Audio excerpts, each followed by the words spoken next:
Welcome to another episode of Hair Biz Radio with your host Zakiyrah and Mikey. And we have your favorite African, Rose, in the studio with us today. And let me tell you, the braids, the twists, they're like floor length? Yes, they're ankle length. They're ankle length. I wanted floor length, whoa. but, They look so good. Thank you. Thanks for joining us in the studio. You came all the way from New York. Yes. And she is in Atlanta with us, kicking it in the studio. Before we jump into this interview, Mikey, anything you want to talk about before we get started? Rose just walked right by the store. I see her and I said, that's her. I mean, if you got to see the video, they're like a couple cars. They were swerving when we were checking her out. She got a couple honks. That is so funny. It's a lot. And just, you got to get on YouTube and watch this, or hopefully on the IG. I think we're, instantly, I can tell within like 3 seconds of meeting a guest how good the episode's going to be. And based on personality. It's going to be a good one. So I'm ready. Let's absolutely. All right, let's dive into it. So how you doing today? I'm blessed. How are you? Awesome. You guys are very good hosts, by the way. Thank you. Some say great. I feel very comfortable. Okay, good. So let's jump right into it. So you own 2 salons, braiding salons. I own braiding salons. One in New York, one in New Jersey. Yes. And how did you get started with, I could guess, but tell us how you got started in the braiding industry. So in the braiding industry, I was actually a social media manager. I'm really good with social media. So I am African as well. Mm-hmm. And I saw a lot of African braiding salons needed my help, in terms of advertising on social media. Mm-hmm. A lot of my aunties, they call them the African aunties in New York. A lot of my aunties, especially on Harlem 125th, they don't believe in this social media thing, you know? And they reminded me of my mom because she didn't believe in my brand either. So then I was like, okay, you know what? I went to go and get my hair done one day. I seen an ad on TikTok, $200, any style, any length. And I love long lengths. So I was like, okay, if it's $200 for my ankle when girls are charging $1,000, $2,000, So I was like, all right, let me go do it. I went there and I honestly, when I first walked in, I was kind of I took a step back because it was really, really packed. I don't know if you've ever seen when I go to the African braiding shop, it's normally pretty packed in there. It's literally so packed. There was no seats. Some people were sitting on lawn chairs. Some people, it was just so uncomfortable. And mind you, I'm African. So when I was seeing that, I was like, why are people doing this just because I guess the price is $200? So it's they just settle for anything, and I really didn't like that. But when I got in, I was like, all right, let me just see. I sat down. She started parting my hair, one of the braiders, and I instantly knew this isn't gonna be good. From just by parting. That's how really. That's how educated on hair I am. Okay. So I was like, oh no, absolutely not. And then I tried to get up, but I have my own personal brand, YourFavAfrican. So the owner realized wait, you're the African girl who dances in the streets? I'm like, yeah. And she's like, that's me. She's like, yeah, come to my chair. And she literally kicked off. It's crazy. Literally kicked off somebody off her chair, and she did my hair, but it was beautiful. I tell you, beautiful. It was amazing. I'm like, nah, I have to do some advertisement for you. So before I left there, I sat down. I said, hey, can I do some advertising for you? And she said yeah, sure. She didn't want to pay me, but I was like, no, let me just do this for you. Yeah. And it literally blew up. I got her 29.5 million views in literally 24 hours. Nice. Because of they were so surprised that the length was $200. All the way to my ankle. So, and they were small. Not small like this. These are micro, but they were bigger than small ankle.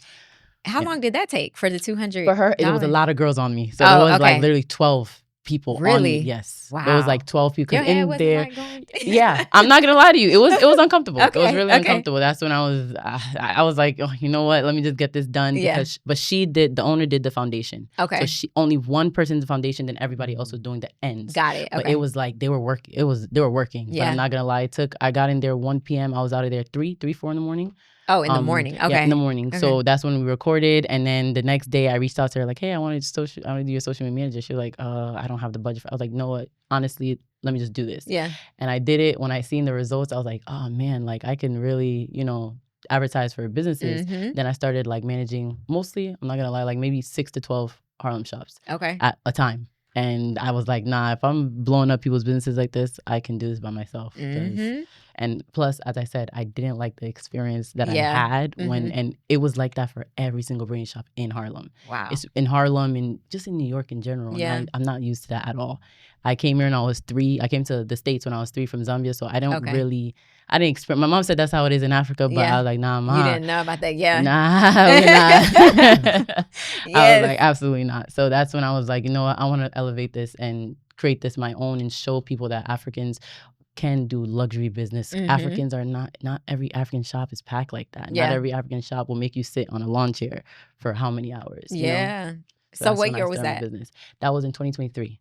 Okay. January. Oh, okay. Nice. In January. So and I opened up my first location in the Bronx in July. Okay. Now, let's talk about the experience with that. Yeah. So you decided, okay, I can do this myself. I'm going to open up my own salon. Yep. What was the experience getting it open? Was it a challenge? Did you kind of know what to do, or were you kind of trial and error? Did you have mentors? Honestly, I'm gonna tell you, there was this only one shop that I worked with out of the 12, and she was amazing. Like, this lady, when I walked in her salon, I'm gonna tell you the truth, I was like, is this an African salon? And people do that to my salon now. Nah. So when walking in, upon arrival, it was like snacks. It was serene. The environment was amazing. You know, I'm just like, is this an African salon? And I wanted my people to have that like impression when they come into my salon. So she literally kind of taught me the game. Like, I stayed with her for only a month. She didn't complain about my pricing when I did social media managing. She didn't complain at all. She was very respectful, but I think she wanted to gain the experience on how I was so good at social media. So she made her daughter like mentor me. And after I left, after she paid me for those 2 months, her daughter like literally like took over. And I was like, this lady's smart. But so literally that lady taught me like kind of game. I'm like, whoa, like you can't, there is a kind of a luxury kind of environment that you can make. And she's the one who taught me, like, it's like she knew, I'm not gonna lie, I say this to her all the time, it's like she knew I was gonna open up my own salon, because she used to tell me like stuff to do, like, oh, if you don't need 17 people in one room, you can only do 4, make sure it's professional, make sure. She was just teaching me. So she's the one who really like amped me. She's the one who taught me. Then that was kind of like my trial and error. She made me like manage her shop, like not just social media. I was kind of managing for like 2 months. Okay. Then when I was trying to open up my own, it was kind of like I learned from her. But it was difficult because I was literally like, I started with low pricing. Okay. I didn't really start with the pricing I am now. So it was a lot of trial and error. Okay. When you say low pricing. Low pricing. Like I wasn't it wasn't $200 sounding lent. Like, you know what I went to when in January. It was literally like, I could say like maybe $200 to $300. Okay. $300. The highest price in the salon was probably like $500 for ankle. For ankle, it was like $500 because I didn't know. I was kind of scared. You know, I think I needed that because I realized what kind of clientele I wanted. What made you just do it? Like, were you nervous? Were you scared? Were you contemplating back and forth, or you were just like, I'm gonna do this? So my brand is a big part because I'm like a really, really big African influencer. So I knew definitely people would like patronize my business. I knew it, but at the same time, it was kind of scary because it's like braiding. I'm a dancer, like you know, braiding, and then plus I knew I was gonna have doubts because if you're dancing on the street every single day, you know, you're doing brand deals with Fashion Nova, so they don't know that you're educated on hair. Yeah, and then I'm the owner. I'm not braiding. I'm hiring professionals to work for me. So of course you're gonna see a lot of doubts. I was scared. I was like, oh, if I open up, like, will people come? But I was booked out. I was doing I was really good. I told you at social media. I was doing promotion, opening up the boxes, setting up the chairs, and I was getting like info. Oh my God, you're Favorite African finally, because they knew that the service. They knew like I don't play around with like my how do I say my beauty look. Services? Yeah. So and they kind of trust. It's like they were already kind of trusting me, and once you build a big brand, they already trust you already. So that was a help. Okay, so you built your social media presence before you opened salons. Yeah. So when did you get into social media? Got into social media in 2018. Okay, and you just started off dancing? Dancing. Literally just dancing. And there was this one song Davido posted Ajay, and after Ajay I made a dance video literally like that same day. He reposted me. I woke up the next morning and that's how you started dancing. That's how I started off dancing. Okay, so from that one video dancing, you just decided I'm gonna be a dancer. I'm gonna be a dancer. Because I was already dancing inside the house as an African, but like that's when I was like, okay, I'm creating a social media presence. I didn't know what it was for. I didn't know how to utilize it. I'm not gonna lie. But then the more and more people was like, oh, can I pay you to dance to my song? Can I do this? I'm like, can I pay you to wear my clothes? I'm like, oh. I can make money out of this. Yeah, so that's when I started. Okay, I love it. So, okay. It's funny because I actually have some dance videos, and of who? They got Of me. I believe it. And they got no views for probably a good reason. I'm like, of who? So I'm glad to see someone successful with that. Oh, thank No, you. but what's great about this is, and what people need to understand, because this happens a lot with like celebrity clients we'll work with, and then you'll have the other side. Well, people will be like, oh, well, they open a business and it pops off, right? So like what happened with your business generally is very rare that you're going to open this space and it's going to be busy. What people discount, what they discount is the 7 years of building your social media and your whole presence for this day. So it seems like it just happened overnight when it was a 7-year success. Right. Yep. You're right. Very important to understand that. That's very, very important. You literally summed up my life. That's literally important. That's why a lot of people think success happens overnight. They don't see at 3 a.m. I'm not going to lie. I don't sleep. I'm not gonna lie to you. I don't sleep. That's why I was like, when I seen even this, like the Hair Biz Radio, I was like, I have to like, come and enlighten people on like the backstory of it. Like it's not just all about success. It takes a lot. So I wasn't too scared, like you were referring to. I wasn't too scared because of that background. But then again, I don't want people to be like, oh yeah, just open up, have a plan, please. Have a plan. Have a plan, please. Not off the cuff. No, please. So you started dancing. The DeVito song blew up. Yes. And then did you know, like, okay, I know people start reaching out to you, but as it kept happening, were you like, okay, I want to make this a brand, I want to be an influencer, or kind of how? Because at that time, influencers, 2018, influencers didn't exist. Yeah. Influencers existed in 2020. So when people do refer me to an influencer, it's not like I take like this. It's not really disrespectful to me, but a lot of people don't understand that. Like, I didn't know what it was. In 2020, that's when you guys put like a name to it. Okay, you're an influencer, you have a lot of following. But before, I was just like, I have a lot of following, I need to make money out of it. Because coming from an African home, I am, how do I say, like, I could say I'm the black sheep of my family because I did social media. I'm not doing, all my sisters have their PhDs, masters. I was supposed to be a doctor, engineer, and I'm literally a brand. I have a brand where I dance, I'm a professional dancer, and then I also like own salons now. So now I'm adding weight to my name. Before, as I told you, my mom, when she, like, all you do is dance. All you're gonna do is just dance on the street. She didn't realize that I was getting brand deals. She didn't realize that. And mind you, I didn't realize that either. Then in 2020, they said, oh, it's called an influencer. I'm like, oh, okay, now you guys are putting a name to it. But I was getting brand deals before. Yeah, like that Fashion reminds me. And stuff I know, like that way before. A lot of African parents are like that. Lord. Toby Inigwe, the rapper. Okay, so he talks about his story. He's raps. Yeah. Okay, so he talks about his story, how his mom was like, "You're gonna rap, like rap. No, I'm like familiar you're with supposed to be a doctor or something like that." And it's like, no, we have other talents, but I think it's all they know. It's all they know.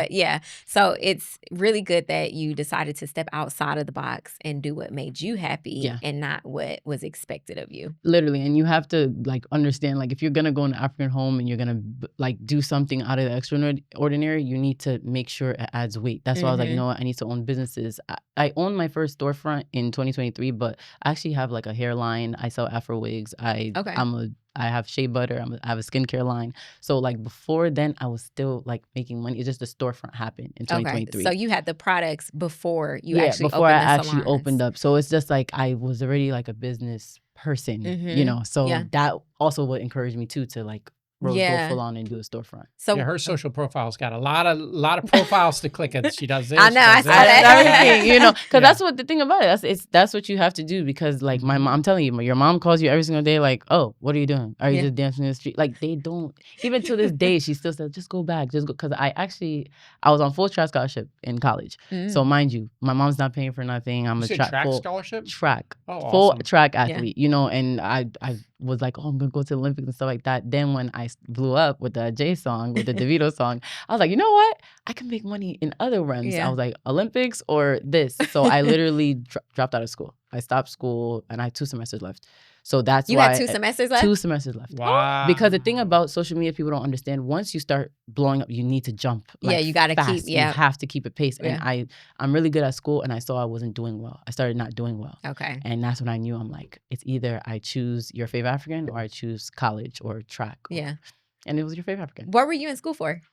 Actually, first year was nursing. My mom's a nurse, so she first year was nursing, and then I didn't like nursing. I transferred to another school, and I used to do health management. Okay. I was watching a lot of Grey's Anatomy, so I wanted to own the hospital. Nice. I wanted to own, I knew I wanted to be a boss. I don't want to work for somebody. Mm-hmm. Yeah.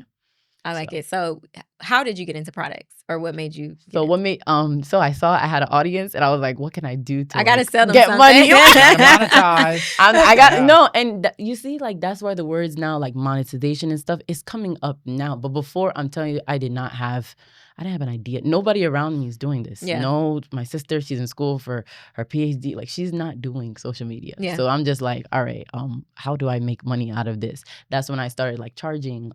One time somebody contacted me and said, oh, how much you charge for a song? I'm like, what? I do it for free.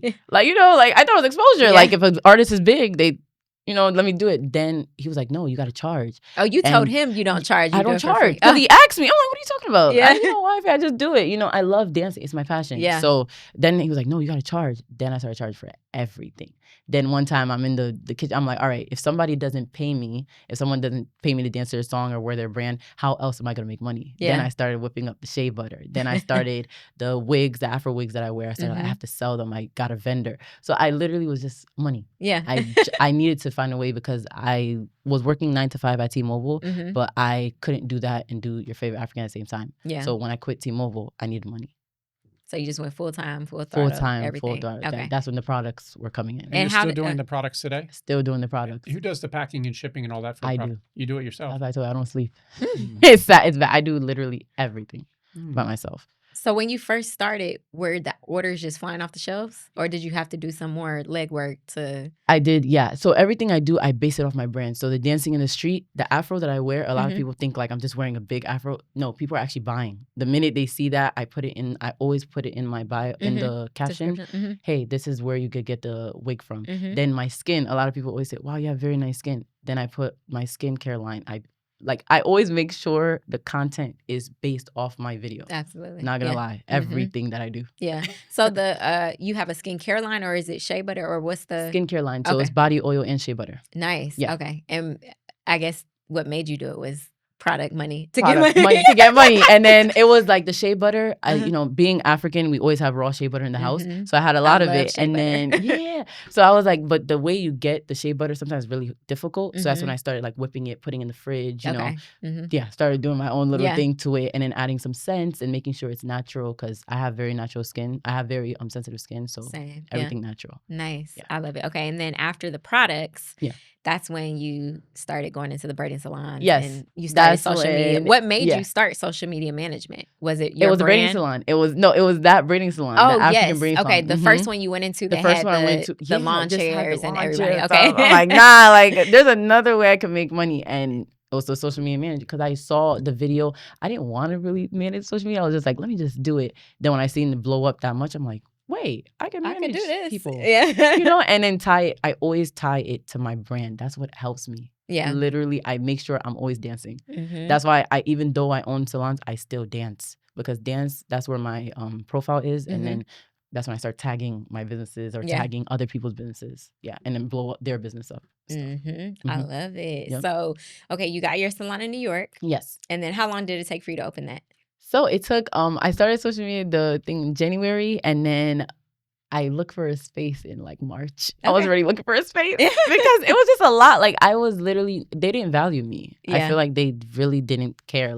Me coming in, recording their content. I used to do everything. Recording their content. Who is the African braiding salons that I used to manage. Yeah. I feel like the only one who valued me was the one who... The luxury one. Yes. Yeah. My mentor. Hattie, I love her to death. But she actually is the one who actually kind of mentored me inside the business. That's the only one who kind of had faith in me. And as I said, it sounds like, because she was giving me even business tips. So I was like, this lady knows I'm going to open a salon. And that's how I am. I don't just do something to just do it. Yes, I do say it's for the money, but I want to challenge myself. Yeah. So I was like, man, if I'm doing this for somebody, I feel like I could value my business with this. So even though I was managing them, I was looking for space. I started looking for spaces in March. Then I ended the contract with them in June. The first one that I did in January, the first one that I blew up, ended the contract in June. I was open by July. Nice. So from January to July. Yeah, I actually secured a place in April. I started looking in March. I secured a place in April. Okay. And in June is when I finished the contract with the first people. Okay. And then July I opened, July 29th. Nice. So did you? Okay. Did you have like build out? That's what I was about to ask. No. So another thing too, I love design. So I'm a type of person. I just give me a white box. So every space I was looking for was white box. Like anything which just things were said newly renovated, white box. That's what I was looking for. Okay. So the minute that happens, then I could put my creative mind of just the chair has to be beautiful. I already kind of had the setup how I wanted, because remember the messed up setup that I used to walk into? Yeah. I already had like, I'm kind of claustrophobic. I need it like this. Yeah. So I already had the vision in my head. I'm not going to lie. I didn't sketch it or anything, but I had the vision. And then I said, all right, I just want a mirror. I'm very clean canvas. Even when you walk into my salons now, it's a mirror, the chair, a beautiful like decor for the clients and things like that. But other than that, like it's not like a lot going on. No. Okay. No. Yeah. I feel like maybe I'm OCD too as well. I like things straight. Yes. So it's not, I don't really have like artistic. No, it's just give me a white box. Even in my life, even my plans, that's how I am. Just give me an open canvas and let me just work. It reminds me so much about like work with us when we open the stores and such about, when I would go into say a beauty supply store just to do research, and I'm like, this is not nice. Yeah. And, and then that's why when we build out like private label stores, like she was complimenting us on downstairs. I said, it's pretty nice. Oh my God, like, so nice. But if you go to Tucker, Tucker is freaking like over the top. Yeah. Oh my God. Now you're making me want to just like see it. Like I love that. Beautiful, beautiful space. And it's just one of those things where it was like, the experience for the customer, and people are coming in to spend their money. You need to create a space that is welcoming, but also beautiful. So it's like they're getting value and it's the experience. So I totally get and appreciate everything you're saying about that. Thank you. Absolutely. Yeah, definitely. White canvas. That's all the plan. Yeah. White canvas. Yeah. So did you have criteria for the type of people you hired? And did you only hire Africans who braided? I like your question. So honestly, I didn't care if it was Jamaican, if it was like, because everyone's talented. So I call myself your favorite African because I'm a big people's person. I love people. I love being positive. So anyone, like literally Caucasian, anyone, if you know how to braid and you're very skilled, because even before I opened the braiding salon, I used to go to Hispanics. I used to go to Dominicans to do my hair. And people were like, wait, Dominicans braid? I'm like, yeah. Like as long as like, it's my criteria that I want. The straight parting, the neat parting, the middle part. The braids are not big in the back, small in the front. I hate that. That is oh my goodness. That is like my pet peeve. And as I was saying, when I was doing the social media managing, I noticed that they were only doing my hair good. And that's what really ticked me off. Yeah. Like I noticed, I'm like, I think that's what made me open up so fast. I'm like, wait, they're only like doing my hair good, and then I'm recording other clients' hair. And I'm gonna be honest with you, I'm recording other clients' hair and I can tell it's messed up. I'm just so good at the camera. I'm like, I know how to position. I'm telling you, I know how to position. And I'm trying to be very honest, but I'm a very honest and transparent person. Yeah. It wasn't my criteria. It's just that I started doing social media managing for them, trying to train these ladies. Hey, auntie, make this luxury. Hey, auntie, do this. And they did not. Yeah. They weren't listening. They're normally stuck in their ways. Like when they weren't listening. And I told her, I said, auntie, if you want to become this, you want to become successful. Oh, what do you know? I've been doing this for 30 years. You're a little girl. At that time, I was what? I was 23. Okay, yeah. So, of course, they're looking at me like I'm crazy, you know. But I'm telling them, like, auntie, I'm telling you, if you do this, scale your business up. Right now, you're charging $200. You actually do the work that I know you can do because you did it on my head. And trust me, you can probably even charge more, you know, because you're so good. But they want in and out. They want 5 clients to their braiders a day. Me, no. Yeah. At two max even. I want the braider to be very confident in what she's doing. So my criteria is just literally just being very neat with your work. I want you to like your work to the point where when you do someone's hair, you get upset that it didn't come out right. Yeah. That's my big criteria in the salon. Even the braiders who have worked for me now, I can even see they're changing. They see how strict their boss is to the point where, like, if something's not coming out right, they'll unbraid it. They'll do it again. Even the clients notice, like, man, your attention to detail with their braiders. I said, I don't play. Yeah. Even if you check my parting right now, it's the same size everywhere. It's micro everywhere. Like, so that's basically my criteria. Okay. So you have a diverse salon. I have a diverse. So when I first started, I'm gonna tell you this. I started with 12 chairs. Okay. I had my first braiding salon when I opened up in July 2023. I started with 12 chairs and it was diverse. African Americans. I had Jamaican, Antigua. I had Senegalese. I had Ivory Coast. I had everyone in that salon. Okay. And a lot of people were like, oh my God, she's Black American. Oh, she's this. And I'm like, yeah, I have everyone in here. And I wanted to, like, my brand, how I love people, I wanted it to also show in my salon. Yeah. So when I started off with the 12, I was like, okay, I'm starting off with 12, but I see that there's only 2 people that a lot of people like coming back to. What is going on? Then I noticed, I'm like, okay, I'm getting too much people in here. I need to now focus, stay in the salon, and now watch people. Yeah. When I started watching people, I started noticing some of them weren't doing what I expected them to do. Then that's when I started scaling down. Okay. So I actually relocated July 2024, not July, September 2024. Okay. To a different location and a small location. Now I'm more intimate. My pricing did elevate and stuff like that, because now the braiders which are on you, these braiders are professional. I tell you, they dedicated. Like, they're so professional that it's just that's what I do for them. So you were in your space for just over a year? Just over a year. I was in that 12-chair space for since July 2023 until September 2024. Was it expensive for you to make that transition to the new space? No. It actually wasn't too bad, because I kind of scaled down. I started off big, and that's my advice to anyone. I know I think when I first went into the business, seeing that big space of the African salons, I was thinking, I need to have something big, or I need to make money the way these ladies are making money. Then I noticed, I'm like, nah, like, the education, what I'm telling you now, that I learned that you just have to be professional, scale up, make sure everything is neat. I learned that throughout the 1 year that I was owning it at that 12 chair. I was like, nah, like, this is the 12 chairs. I understand people are coming in, but this is not the quality I want. It's not why I started this. Yeah. Like, I literally was looking at sometimes at the client, like, oh, it's not why and mind you, I'm so hands-on. I record every single client. That's how bad it is. Like, now I'm getting better. That's why I'm here while they're working. But like, I used to record every single client. So I noticed it was the difference in everything. It was a big difference. So that's when I was like, you know what? I need to scale down. So right now, I only have Senegalese braiders. I'm not gonna lie. Right now, I only have to, because I see that they are the only ones who know what you need. Yeah. Right, I can't hire anyone as long as you just know what you're doing. Yeah. But that's the. But it wasn't too, like we were saying, if it was expensive. No, it actually saved me.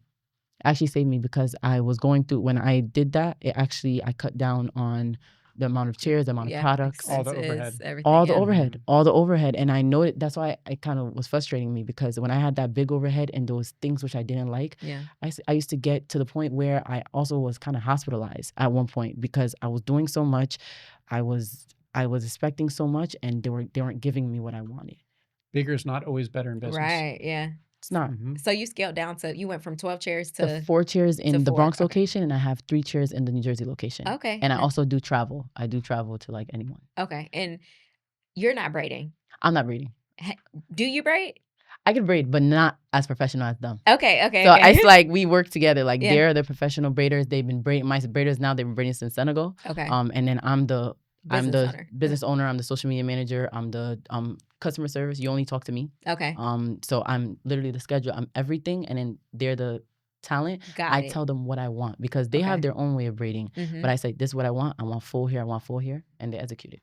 That's why I even fired all the other braiders that I did, and I stuck with the ones that I have, you know. But as I said, I'm always hiring. In business, you always have to be hiring. So it's not like I'm close to it. It's just, you have to know what you're doing. I'm very strict. Yeah. That's the problem. Because it's my brand you're working with. It's very important to me. So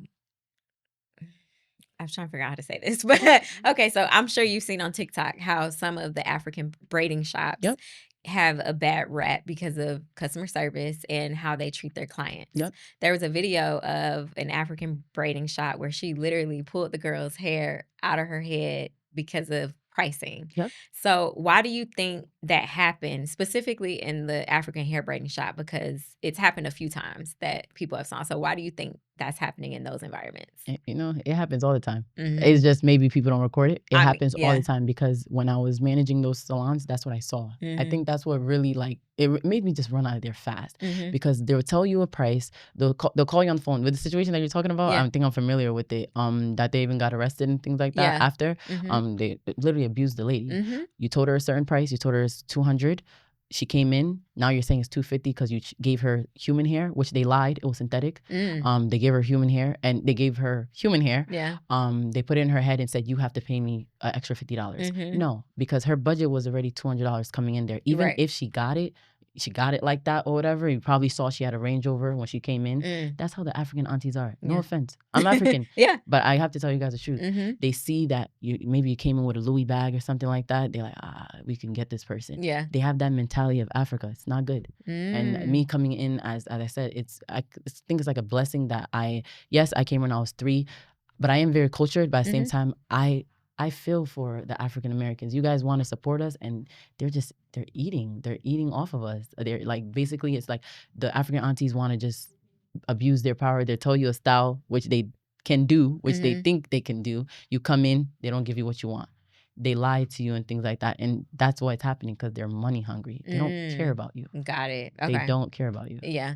And so I think that's what's different with your salon. You made a conscious effort to be more of a luxury salon where you cater to the experience, the customer service versus being money hungry. Being money hungry. Like, literally, I actually even told like the aunties, even before I wasn't gonna open up. If they listened to me, thank God, they didn't. I'm here now. Yeah. But like, even if they didn't, they listened to me, I would have opened up. I would have just been still managing them because they're listening. I said, Auntie, do luxury. Do a luxury salon. Make people comfortable. People will come here more. People will. No, they're only coming here because of the price, because that's what you're giving them. I told her to do luxury one day. I walked in the salon. There was just a chandelier, which was almost falling on the clients inside the salon. I said, what is it? She said, oh, you said luxury. I said luxury in terms of your customer service. Oh, they put the chandelier They put a chandelier up, and it was hanging. Like, literally, they put the chandelier up. Yeah, no, literally, they put, and I said, Auntie, what is this? And, you told me to make luxury. I said, you need to be luxury even when you're speaking to people. Don't just pick. What they're doing is they're picking up the phone. Oh, I saw an ad. It said $200. Yeah, come in. Yeah. Then you're coming in, and that's what happened. And I'm so glad that lady put proof. She said, hey, you told me it was $200. And that's how she won that case and sorted it out, because that's what they're doing. They just want you to come in. When you're in there, they'll tell you any price. And the thing about it, it's like you desperately need your hair done. You're already in the chair. You're going to give them that money. It's just that lady didn't take it. She didn't take it. So that's why she stood up for herself, and that was good. Yeah. And I do think that it's not all African braiding shops. Yeah. Because there are a couple salons, braiding salons here that are actually really great. They have good service. Nice. It's not necessarily a luxury experience, but it's not a terrible experience. So maybe either. it's just like where it's just maybe because I just experienced New York. No. There's some like that here too. But there's a few. Zakiyrah's been to them. I've heard the stories. There's a couple that are here that are really great African braiding shops. Nice. They just it's not like a luxury shop, but it's not a bad experience. Also, either. they treat you good. So that's the thing. So I'm not trying to say like, I hope no one is like, oh my God, your favorite African. So. I'm talking about everyone. No, because as I told you, there was that one lady who mentored me. And I was even shocked. Like, this is African braiding salon. Yeah. But it's like there's a few. That's what I'm saying. Like, there's a handful. And I love the fact that like now I'm seeing even more. So I don't know, now on my algorithm I see, luxury African braiding salon. The only thing that I do encourage people, luxury braiding salon, but at the same time, my African aunties or my Africans, sometimes they don't know what they think luxury is putting up that chandelier. Like I told you, they think luxury is offering, snacks and water. Yes, it's that, but you need to know how to talk to people.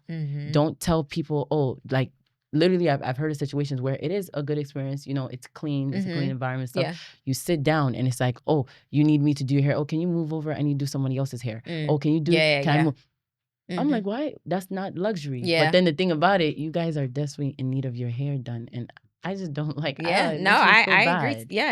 It makes me feel bad. You have to be luxury all around. Even the way you talk to people, it matters. Because at the same time, it's not, that's why I'm not money hungry. It's not about that. I love when people are like, oh my God, I went to YFA Lux. And I'm like, oh, they went to YFA. It makes me like, that's why I said you genuinely have to be a good person inside. You're not doing this because of the money part. Absolutely. So how did you come up with your pricing?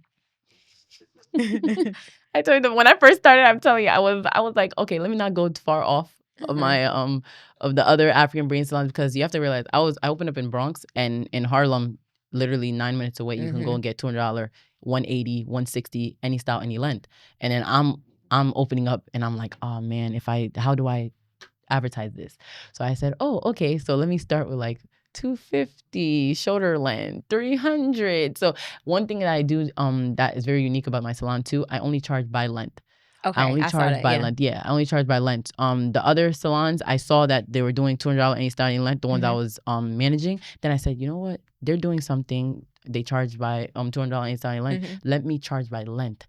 Because I see length, it increases the hours. So that's why I'm like, all right, you know what? If it's at that time when I first started, it was like, okay, $250 shoulder, do $300 mid back, just increase it like $50. But now it's like, yeah, my pricing is like the lowest price in my salon to get a style is $600. I know that's right. Shoulder. Come on, luxury braiding salon. Okay, that's shoulder because wait, that's our work. Yeah, okay, got regular knotless without like human hair. I wash my braiding hair in apple cider vinegar. So yeah, just the regular that's synthetic. A good add-on. Yeah, the regular synthetic. All the hair is washed in apple cider vinegar. Okay, all of the synthetic hair. So the regular braiding hair, like bob, 600. Yep, bob. Okay, and it starts at small. That starts at a small price. Everything is $600 here. Okay, and that's not including the human hair. Human hair is $50 added. Gotcha. $50 is 100% virgin human hair is added, so that's $650. Okay, I like that the lowest price. Wash the hair in apple cider vinegar because normally when I go get my braids, I'll bring my own hair even though they provide hair, but I'll wash my hair at home and then I take it to get it done. So that's really good. That's a good idea. Yeah. I know that. So honestly, so let me tell you how I started washing all the hair in apple cider vinegar. Wait. You wash it yourself? Yeah. Girl, you need to hire somebody to wash that hair. I'm sitting here and I'm just like, I'm going to have a conversation with her after this. I'm going to get her in shape. Yeah, get me in shape. I do everything myself.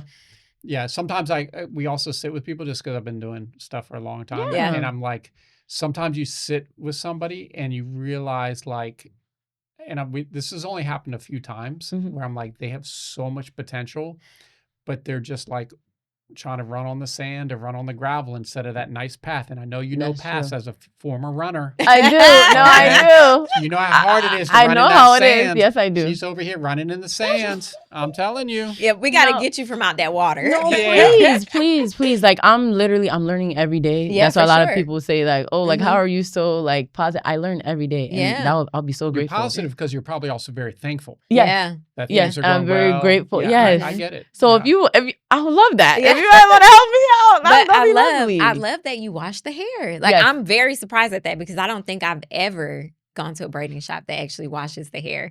Do you know of any no. Any other salons that wash the hair? When I was doing it, no other salon was doing it. So I was like, oh, you know what? And I was hearing, first of all, at one point, I never used to wash the braiding hair. I wouldn't mind, you know, going to other people and they don't wash it. Then I don't know what happened in 2020 if like production got low. Braiding hair started becoming very, very dirty to the point where I would get my hair done and I'll get bumps in the back of my neck because I have very sensitive skin. Me too. As you see, like I don't wear makeup. Like I have very sensitive skin. So the minute I saw that, I said, oh man, I love getting my braids done. What can I do?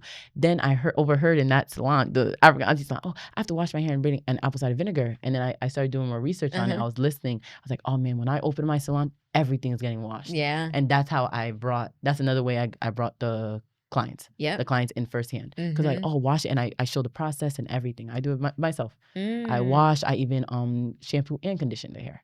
Yes. Not just wash it. And that adds on to that's luxury experience right there. Literally, you don't have to request it. You don't have to put in the request. Every hair, when you sit down, every hair. And I feel like my clients, that's why they keep coming to me. They can tell I put a lot of thought into this business. Yeah. I put like my everything in this. So what would you say, what other things would you say make your salon a luxury braiding salon? Oh, I'm 24 hours.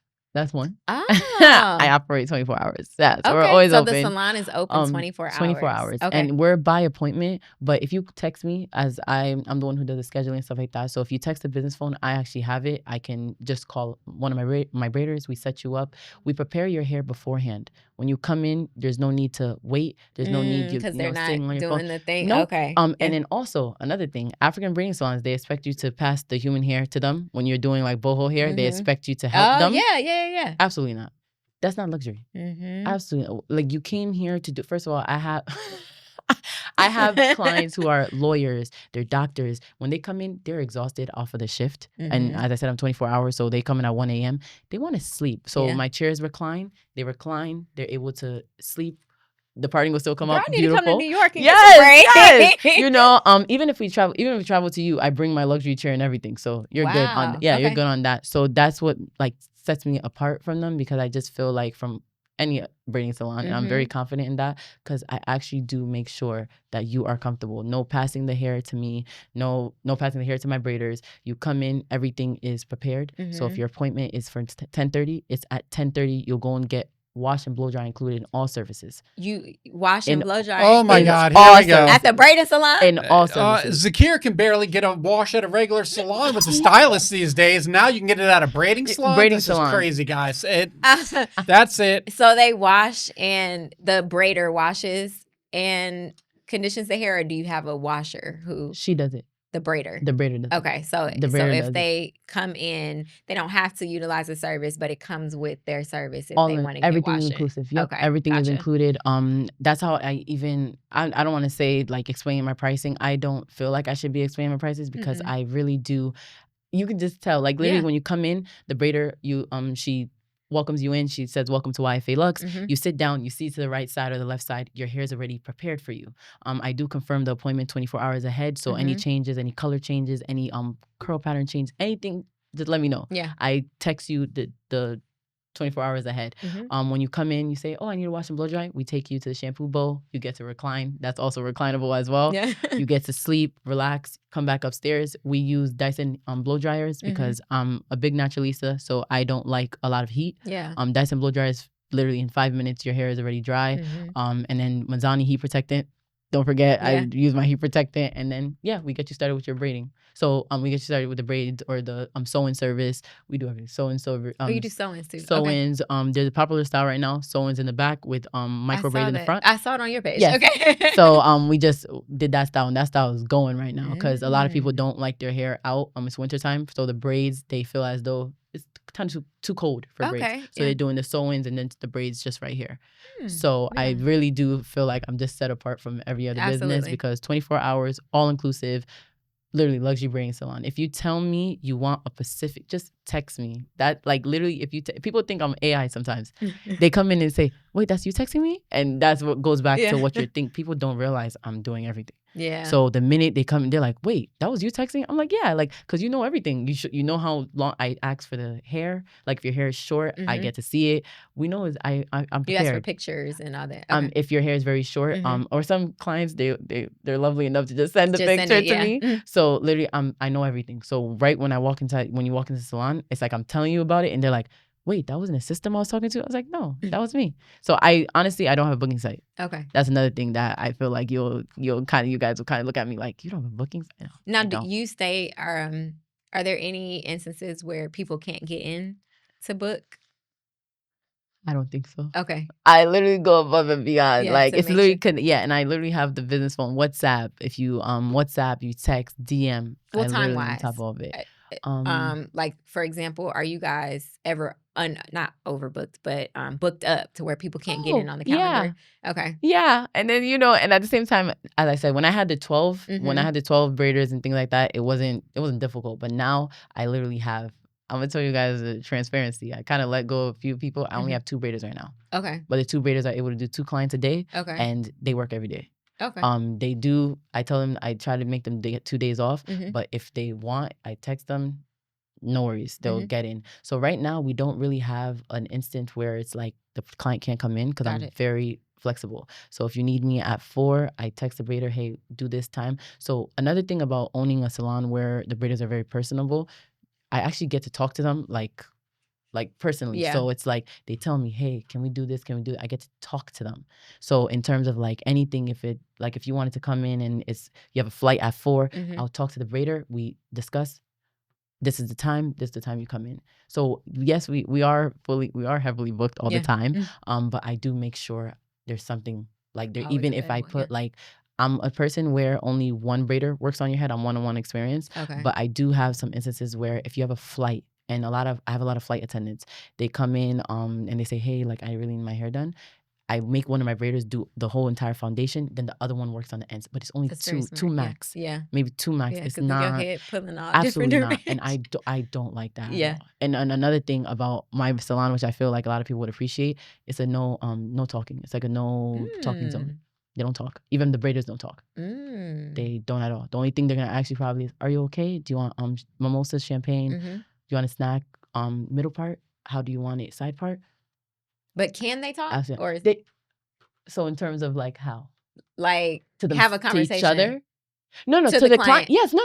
So if it's the client, okay. they don't talk to each other. No, I can see why. I understand why. Oh my gosh, why? As I said, I'm African, but the thing about language is, even me, when I go somewhere and I'm African and they start talking maybe French very fast, I always say, I know a different language. So when they're speaking another language in front of me, I feel like, are you talking about me? I feel like, I don't like that. Yeah. I don't like it. If you can't speak the language which I can speak, then don't speak out. Even my mom, I tell her, when my friends come over, don't speak our language. Speak English. Because I don't want my friends thinking that you're speaking about them. So with them, even though they're not fluent, some of them are not fluent in English, I tell them, when the client sits down, you can have a conversation with them. If the client speaks French, if the client wants to ask you, the little English that you can speak with them. I don't want you and your coworker know what you're doing. Why are you talking to one another? Yeah. Why are you doing that? The client can talk. The client can be on the phone, can be. Yeah. I don't mind. But me personally, I like being in the chair and just having a nice experience. We're already in a salon. We're not in a studio. Yeah. So I want to make sure it's like one-on-one. Yeah, I like that. I like that. I love it. Girl, so a lot of people get on a flight. Yeah, tomorrow. So a lot of people always come in and like, your salon is they always ask me, you're African? I say, yes, I'm African. But it's like that you grew up here. I'm like, yeah, you could say that, but I just feel like anything that I don't like, I don't make it for the clients. That's one big thing that I feel like, thank God I had that experience with the managing them, because I literally figured out what I don't like and what I do like. I like to recline if I'm in the chair for too long. I like my hair washing outside of vinegar. I like being talked to like a human being. That's one thing that the braiders, they lack. And I'm not gonna lie, it's not even African braiders only. Even I used to get treated like dirt when I used to get my braids done, because she knew, and she was like African American. Some of them were Jamaican. They knew I needed their service, and she talked to me crazy. It's a service thing. A lot of that happens here too with hairstylists, and it just depends on who it is, where it is, and then especially bringing your own hair. I had braiders cancel on me. I used to come, and I'm from Connecticut. I used to travel to Philly. I used to travel to Atlanta to get my hair done. I'm not gonna lie. I used to come here to get my hair done. And literally, braiders will cancel on me. They know that I'm coming all the way from Connecticut. They say, oh, well, I got something to do. Or they'll tell me that I brought the wrong hair, and they'll cancel my appointment. And I'm like, hey, but what can I do? Or they'll charge me $100 extra. Yeah. Because I was late or anything like that. But I don't have any charges. That doesn't mean abuse me. That doesn't mean come and abuse me. But I don't have even a deposit. No deposit?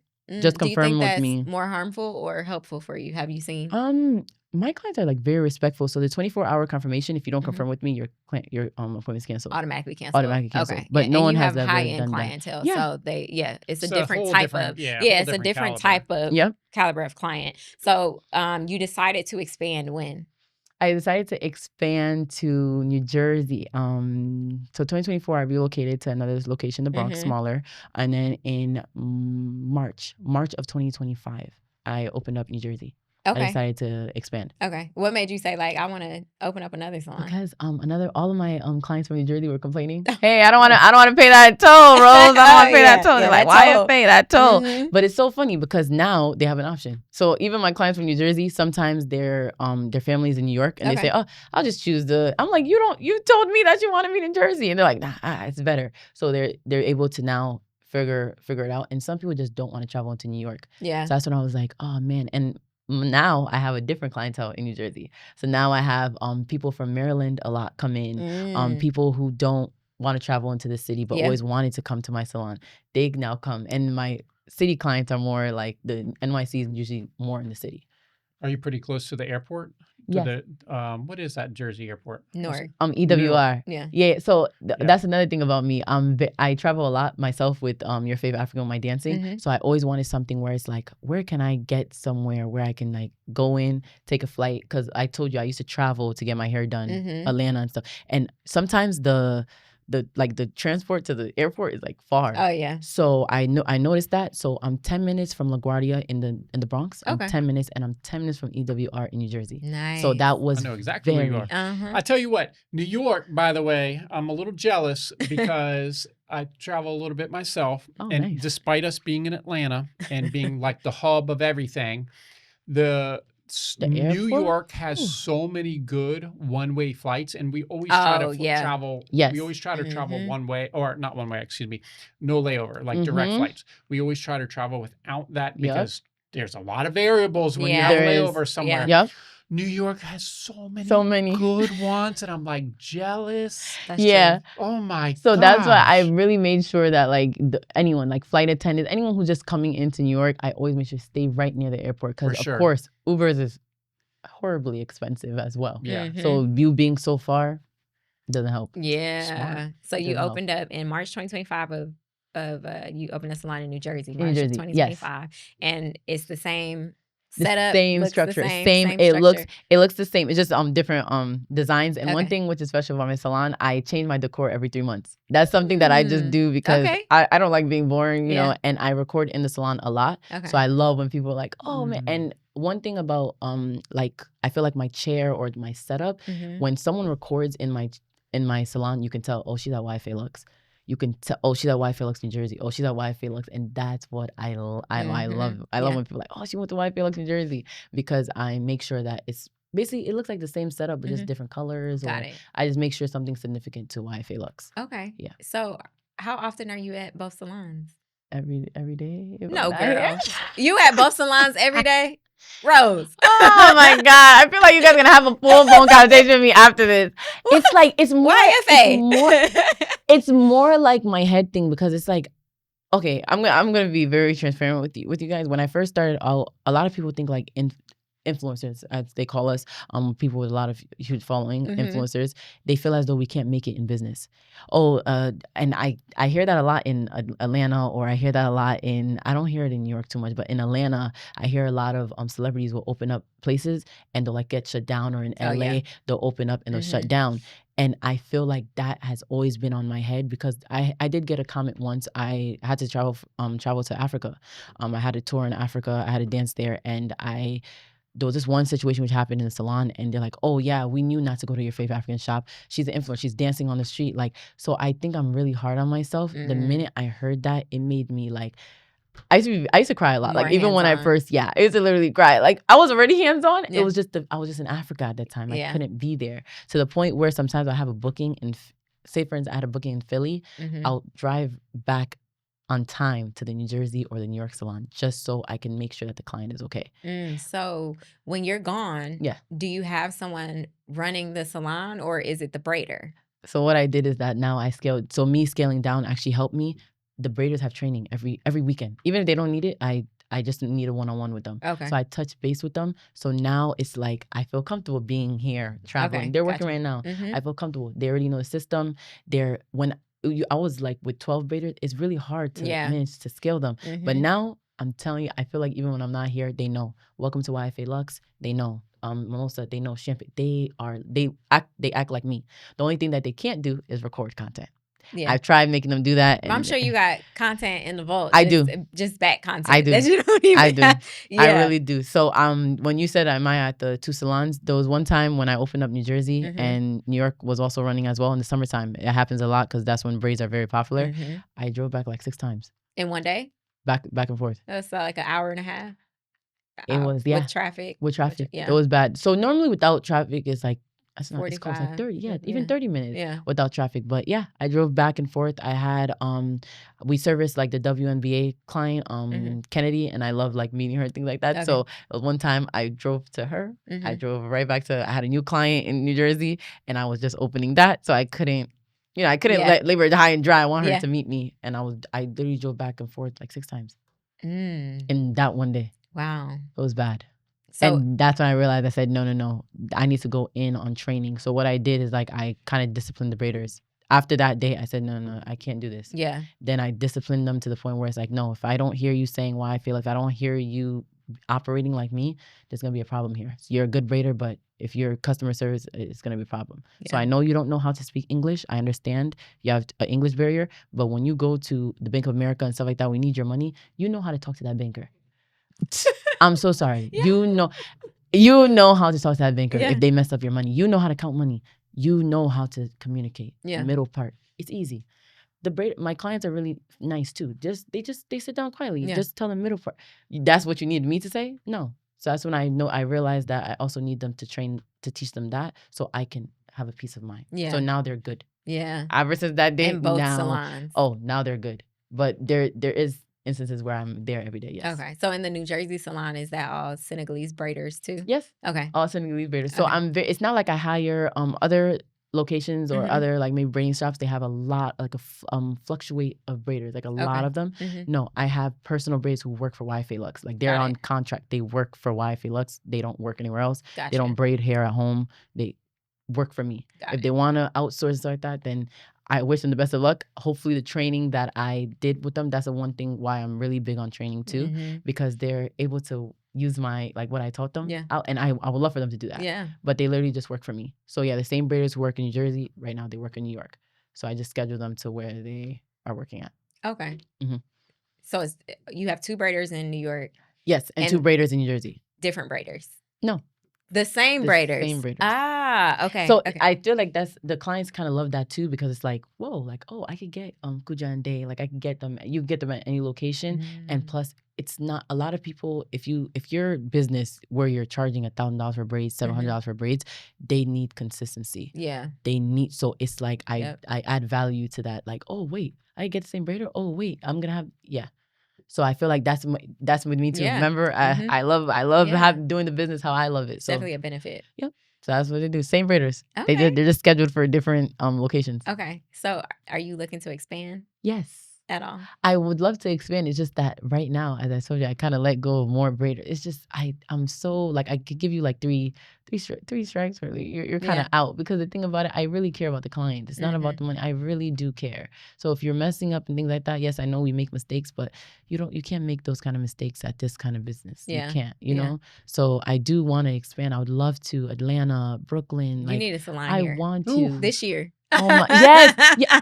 I'm not gonna lie to you. Like right now, and one thing about me, I'm so motivated. If someone calls me right now and says, I have a team of 5 braiders for you which are good, trust me, I'll open up Atlanta. Right. I have thought about it. Okay. Like that's how fast I am in business. Like I really have confidence in my business. So, but the thing about it, the braiders. Yeah. It's hard. It's really tough finding braiders. The caliber of braiders that I have, it's tough. Yeah. It's really, really tough. Yeah. Especially being consistent. When they come to their demos, I do a demo. That's how my hiring process is. You do a demo, you do someone's hair. I see the whole way. I see the way you interact. And then after that, that's when I say, okay, you're hired. When I see you doing the demo right, and then all of a sudden when my clients are coming in, you're not doing it as expected, I say, nah.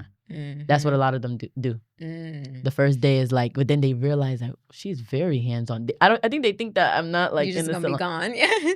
You know, so when they see, and then parting at the end of service is a requirement that I check the parting. So the braiders lift, and even the braiders who've been with me since I started, I still do it to them. So I think that's what keeps them on their toes. Like, oh, she doesn't trust us. It's not like I don't trust you guys. I have to show you guys that I'm never letting up on you guys. Never.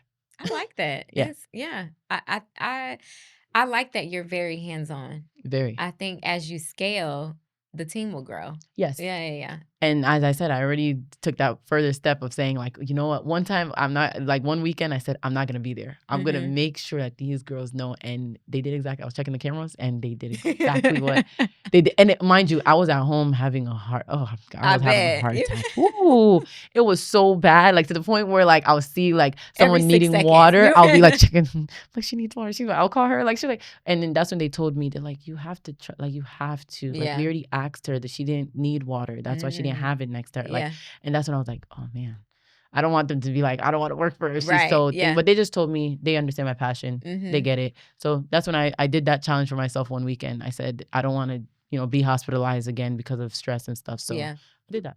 one weekend, just let them, and I'm doing that right now while I'm here. As soon as we're done with this podcast. Oh, I'm checking the cameras. I'm so sorry.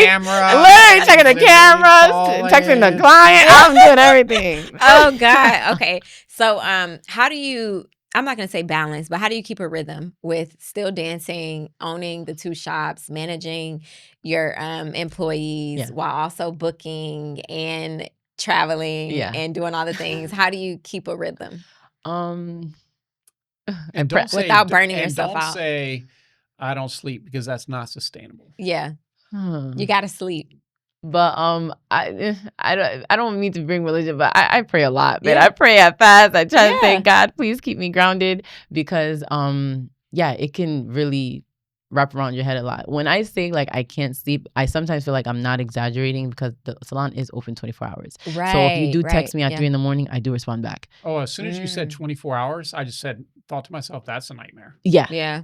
So I do, it's funny. I'm like a Energizer bunny. I sleep like, I'll be in the salon. I'll like fall asleep for like 20 minutes and I'll wake up and the client's like, you just slept? I'm like, yeah, I slept. I can record you now. I can do this. Like, I'm just like, that's how it is. But in terms of like how I like kind of manage, how to do my time management, is that having the Braiders help me out. The Braiders also taking that step of like, they're going to do the intro. They're going to do, they can now take payment and stuff. It helped me a lot, because now I'm like, all right, now I can focus on YourFavAfrican. I can now, sometimes when I'm dancing like in the city, if I want to go dance in Times Square or something like that, I just let them know. I text them like, this is what to do.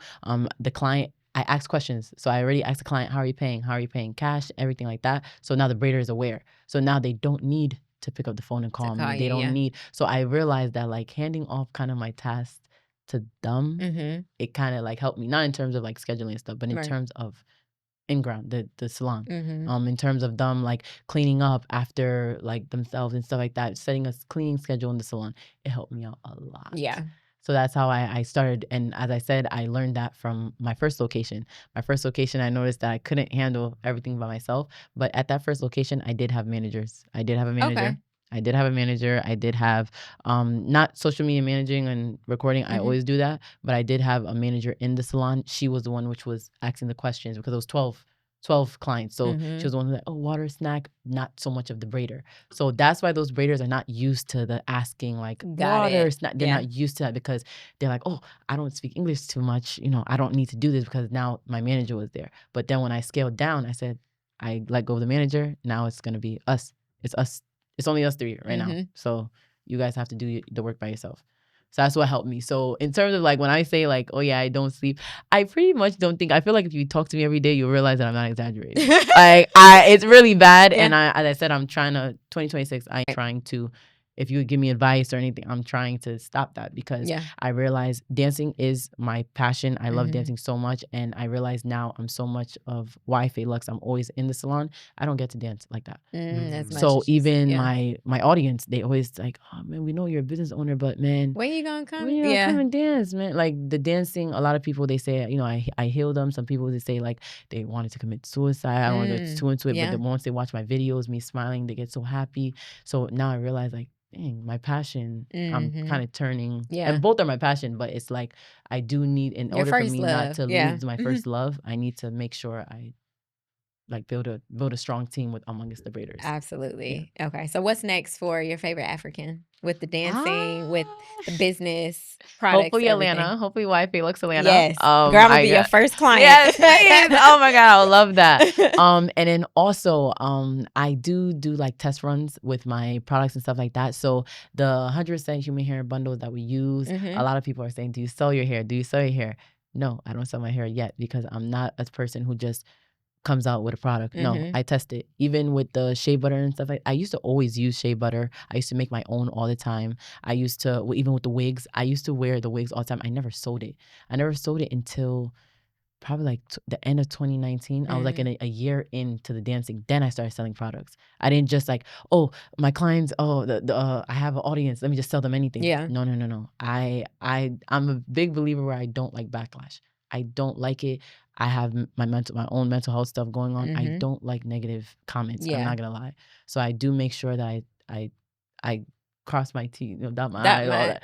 dot- I think cross my T's, dot my I's, yeah. English is not my first language, so I think there's that one. Yeah, that. So I make sure of that. So I feel like what's next is me doing actually selling the 100% virgin human hair bundles. So if you don't have to come into YFA Lux, the apple cider vinegar wash braiding hair, maybe I can produce my own product so people can actually bring that to there. Because some people want to come to YFA Lux, but some of them, they don't have the budget for it.